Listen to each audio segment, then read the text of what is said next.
Hi, thank you for joining us for Mountain City Public Montessori System of Justness.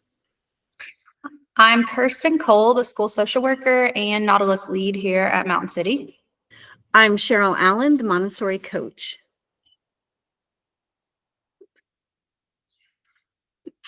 So what is our system of justice here at Mountain City? We utilize the Nautilus approach. And a part of this system of justice, it starts with Montessori implementation. Nautilus is a piece of it as well, and then our Montessori early intervention. So today we'll talk about the Nautilus approach, how it is proactive and responsive. And we'll add some things that you can do at home along similar lines. So what does system of justness mean, or what is a system of justness? It's a school-wide constructivist approach that allows Montessori communities to give consistent responses to children in need within a known structure. And we will talk more about what constructivist means in this presentation. So the Montessori mindset it understands principles of development, values preparation of the adult, uses language of reverence, and recognizes the unlimited potential of every learner. And this is happening in every class through every level with every adult and every student in the classroom or in the school. A behaviorist approach is probably what you're most used to. It's what you probably grew up with, what most of us grew up with. And this goal is to extinguish undesirable behavior using a combination of deterrence and incentives. Think, get good grades, I'll give you money, I'll buy something, or pay for grade. Or if you don't do this thing, you're grounded. Or I will take away your phone or take away your video games. They're very effective in the short term. In these, the adult plays a central role. You decide whether or not to ground or to take something away. You are the decision maker and you determine the standards. Oops. The constructivist approach, sorry, this does not move easily. The constructivist approach, which does not want to stay up here, is, I'm gonna be honest, more difficult. It's just not as easy as for the adult because it's child-centered. The goal is to allow people to construct their own understanding through experiences, support, and guiding. It's child-centered with clear and reasonable limits and empathy guiding interactions. I want to be very clear here. Safety is still first. Nobody is suggesting that a child run out into the street to learn what it's like to get hit by an automobile. That's part of knowledge that we already have. We know what's going to happen as the adult, so we don't want to invite that. Like, that's just where we say, here's experience. But we don't just say you don't run out into the street. We explain why. We talk to them about other plans. We have support. What happens if your ball goes out into the street? How can you manage that? So we're providing that information ahead of time, not even afterwards, as much as we can ahead of time.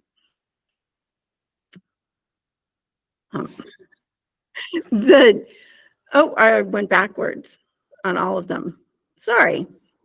So look at the difference.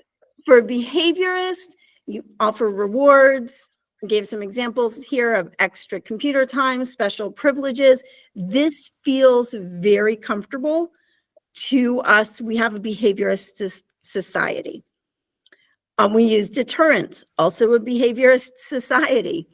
Loss of recess, you stay in because you chose to play during work cycle, you choose to work during recess. The adult holds all of the power. In constructivist moves, we offer reinforcement, which may be affirmations or encouragement. If you talked to me before about this, very specific encouragement. Great job is not very beneficial. Oh, I really like the way you painted that so carefully. Very specific. We use accountability, agreements that we make with each other. Go back to the street. We agreed that if your ball went in the street, you would get an adult. You would not go after it yourself. And the community holds the power. So as a group, which may be a family, maybe a team, maybe a classroom, that's where the power lies. I'm going to do it every time. Some considerations to think about, because this is a big concept. My favorite, because it's easy to remember, is to think your child is having a hard time, not giving you a hard time.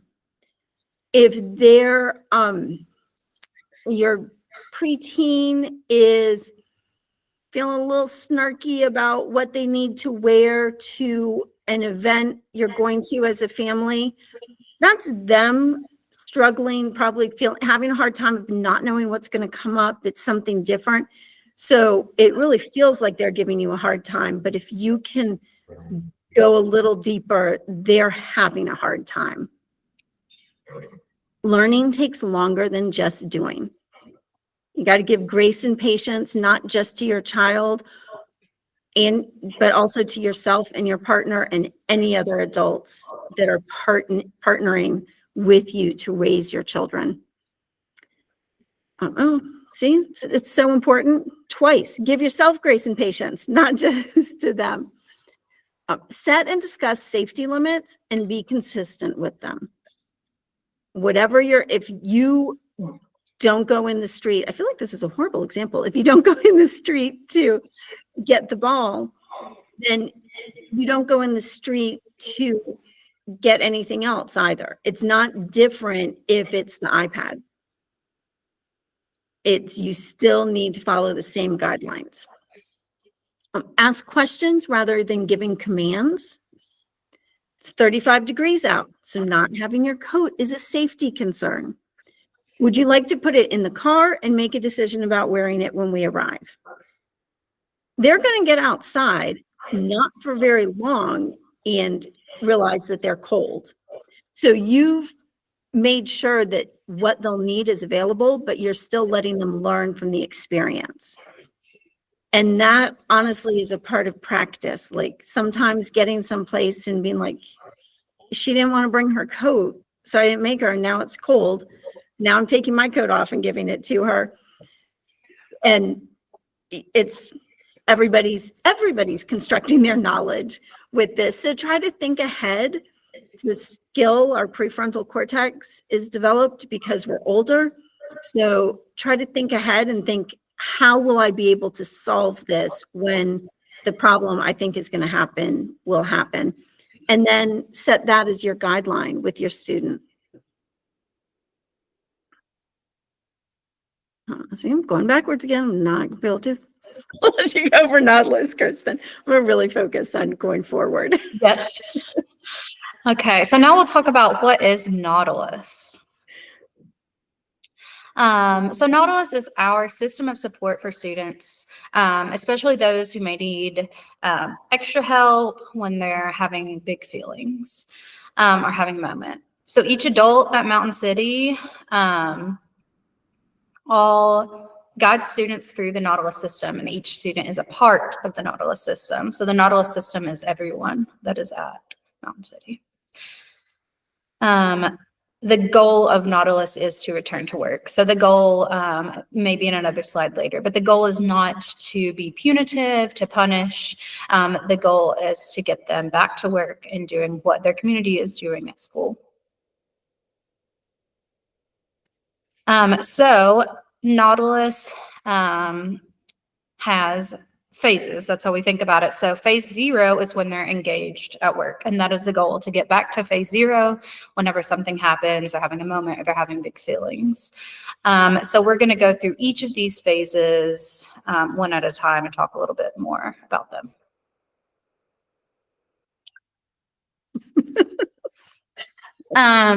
So phase 1,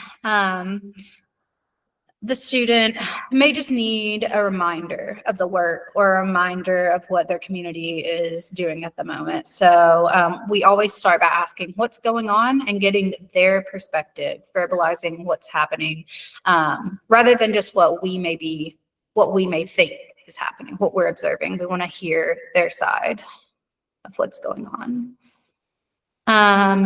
Phase 2, they're showing they need a little bit more from us, a little bit more guidance. So we'll follow up by asking, what do they need? And maybe help guide them in that way. So what do they need to get back to work? What do they need to feel safe or regulate? Phase 3, we would offer a choice, with each option being okay to follow through with. So that is the bit of a challenging piece, is making sure that the choices we are offering are choices that either choice that they choose is going to be okay, is going to get them back toward phase 0, and that we are able to follow through with that. So offering appropriate choices, and it's going to lead us back to work focus. Phase 4, that's when the adult follows through on the choice. So you chose this. Do you need help putting that material back on the shelf? Would you like to do it alone? Or maybe one of the choices, was something that we helped come up with. So are you going to put the rods down or put them back on the shelf? Or am I going to put the rods back for you and help you find another work? Something that we can follow through with. Phase 5, we reflect on our own feelings and ask our partner. There's always 2 adults in the classroom. We may ask them to tap in if needed. So if we're realizing we're just not the adult right now that's going to work best with this child, or we're not really getting anywhere, it's not escalating, but they're also not getting back to work, it's not really moving forward, then we may tap out and let another adult tap in and start back at phase 1 with asking what's going on. And then phase 6, we call in for another person on the Nautilus team. So it may be me as the Nautilus lead, or if I'm unavailable, someone else on our Nautilus team to come in and tap in. So the 2 adults in the classroom have tried, and now a third person's coming in to start back at phase 1 and work with the student. And again, these are all, the goal is get back to phase 0. So maybe you get up to, what do you need right now? And they tell you, it's really loud, I would just like some headphones so I can focus. You don't have to always get to phase 6. The goal is back to phase 0 as quickly as possible. And all of this can be done at home if you're thinking about these questions. I mean, you can't call Kirsten to come tap in, but you can do something similar at home if you're thinking about phase 0 as being a part of the community. Mm-hmm. Phase 7, it would be that the student leaves the room with the third adult that has come into the community. So we're going to take some time out of the community, out of the classroom, figure this out, figure out if there's repair that's needed, or what's going on, so we can regulate and get back to our community. If this does happen and the student has time outside of the classroom, there will be a referral form filled out by the adult, one of the adults that was in the room at the time, and a call or communication home will happen in a timely manner. And phase 8, if the student leaves the room, there is always a return back to the community in a way that is reparative to the student and the adults in the room if needed. So we're welcoming the student back in, letting them know, like, we're starting back over, you got another chance, and yeah, you're welcome here.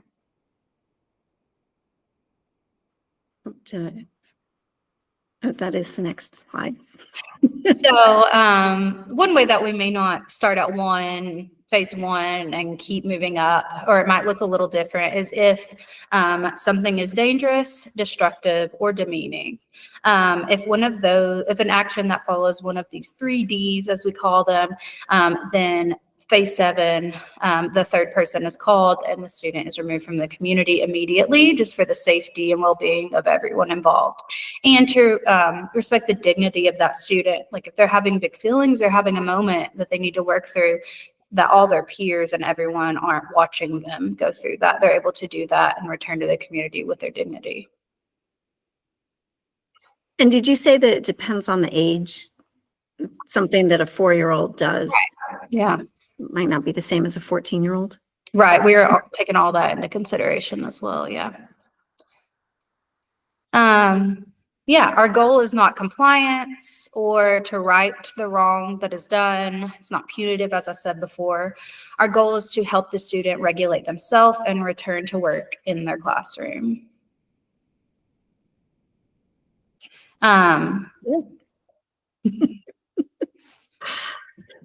So conflict resolution between 2 or more people starts with a pause to deactivate, so the resolution can be made from a place of thoughtfulness. So like the slide before said, we don't require an apology necessarily, but a lot of times students, when they have time to reflect, they'll be like,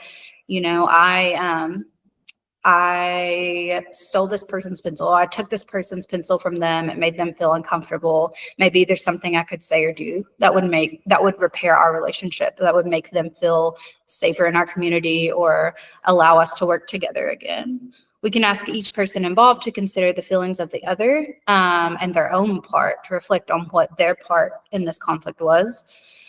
And as adults, we lead the conversation through questions and having one person share at a time.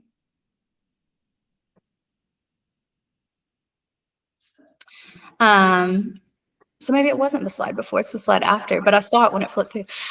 So yeah, we don't require apologies. And we help a student consider the amends that can be made. So what other things can we do? I'm sorry isn't always the best choice or the best way to repair something. So what are other things that may repair that relationship? So I have a bit of, an example, a case study to just kind of show how the different, how we might move through the different phases. So Sabrina and Joe are in an upper elementary classroom. Their class is in their work cycle and students are engaged in different works around the room. One group's working with their guide on a math lesson. Others are working independently or in small groups. The adults in the classroom notice that Sabrina and Joe are getting a little louder and may be having a disagreement. As an adult, Tay approaches the 2 students. Sabrina grabs a material from Joe's hand and quickly leaves the room to the hallway. The adult checks on Joe to make sure that he is not hurt, and Joe says he's okay, but he would like some time to rest in the peace corner. So phase 1. Tay approaches Sabrina in the hallway and asks Sabrina if she's okay and if she can tell them what's going on. Sabrina responds, "Just go away." Tay takes a step back to create some space, takes a deep breath, and gives a pause. Tay then asks Sabrina again if she can share what happened. Sabrina throws the material to the ground and says, "Joe is mean," really loudly. Tay notices that it's the material that she threw is a small wooden skittle from a math work. There's not really an expected risk to anyone or the material. Tay gives a brief pause, continues to breathe, and uses nonverbal communication with her body to show they are calm. Tay repeats back, "I hear you saying Joe is mean to you. Can you tell me more about what happened?" So phase 2 may look like Sabrina says, "No, talk to him," loudly, and sits down, covering her face. Tay asks, "Sabrina, can you tell me what you need right now?" and gives the student time to think and respond. She responds with, "I need Joe to leave. I'm not going back into the classroom until he's gone." So this would maybe move into phase 3. Tay offers to support Sabrina in talking to Joe and working through what happened. Sabrina doesn't respond, And Tay shares that they hope Sabrina can feel safe in the classroom and wants to support that, and then offers some choices. Would you like to take 3 minutes in the hall and then have a conversation with Joe and I before getting back to work? Or would you like to take the 3 minutes and then join work and we'll talk with Joe after the work cycle? Sabrina says she doesn't want to talk to Joe. And Tay reminds Sabrina that their classroom agreements include resolving conflict in a safe way, so everyone feels safe. Tay asks Sabrina again which of these choices she'd like to do. And Sabrina says, I'll just finish my work and we'll talk later, but I do need some time alone. So phase 4 would be Tay repeats her choice of 3 minutes in the hall, go back to her work and talk with Joe after the work cycle, back to Sabrina. So that was Sabrina's choice to take a few minutes and then work. And then at the end of the work cycle, her and Joe can have a conversation. Tay shares with Sabrina she'll set a timer in the classroom for that 3 minutes and let her know when it goes off. Then Tay rejoins the room and checks back in with Joe, letting him know Sabrina would like to talk with you after the work cycle. Joe agrees he would like to talk with them as well. Joe finds another work to engage. After the timer's up, Tay goes out, welcomes Sabrina back into the classroom intentionally, and helps her get re-engaged in the work she was doing. So that's just an example of how it may get up to, lead up to phase 4, and then they're able to get back to phase 0 and re-engage. And so since this was a conflict between two students, Tay is going to do conflict resolution or facilitate conflict resolution with the students. So after the work cycle, Tay spends a few minutes in a quiet space with the two students and helps to guide them through a conflict resolution framework, ending with an agreement that the students come up with together to move forward peacefully with their community. So as a part of returning to the group, we consider the students' strengths and how we can utilize those for success in the environment. So again, that's around that student sense of dignity and their place in the community, feeling welcome. And that goes right back to constructivism. We're all building on our strengths. Mm-hmm. So part of our work as adults before support is needed, so before we're called in or we're working with a student who's having big feelings, is building a relationship with that student, making and keeping agreements so they understand like our boundaries and what's expected, maintaining consistency in what we can control, focusing on the problem with the actions rather than the person. So we, what is the phrase, Cheryl? What that we say about the actions, when such and such is happening, when there's tapping, it bothers somebody else, not you're driving someone crazy. Yeah. And also rational detachment. That's what I was kind of thinking of too, of like we're focusing on the actions and not the person, not the student. So detaching ourselves from, this isn't about me. It's not because of who, it's not something about them, right? It's more focusing on the action and not them as a person. And accepting big feelings that we all have them and that it does happen. I'm going to say again, these are things that you can do at home and that make a really big difference. So that rational detachment, when it's before they're having a hard time, not giving you a hard time, that's really important and completely harder to do when they don't go home at the end of the day. Yeah. So, give yourself grace.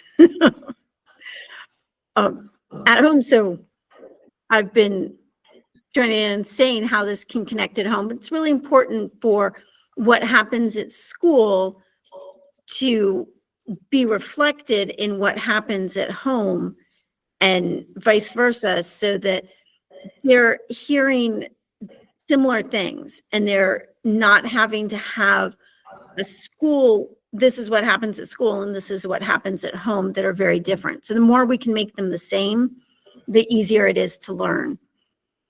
And one thing we can do is ask what's happening. We see it, but we don't know what's going on in the person's head. So asking that question gives us a lot of insight. Ask what's needed. This is really important because it gives them a chance to verbalize what they need to feel like the situation is resolved. And again, I mean, I would say 50% of the time or more, I don't know about you, Kirsten, but I am surprised by what's needed and surprised by their insight into what's needed, because I might have gotten there, but it would have taken me a much longer time.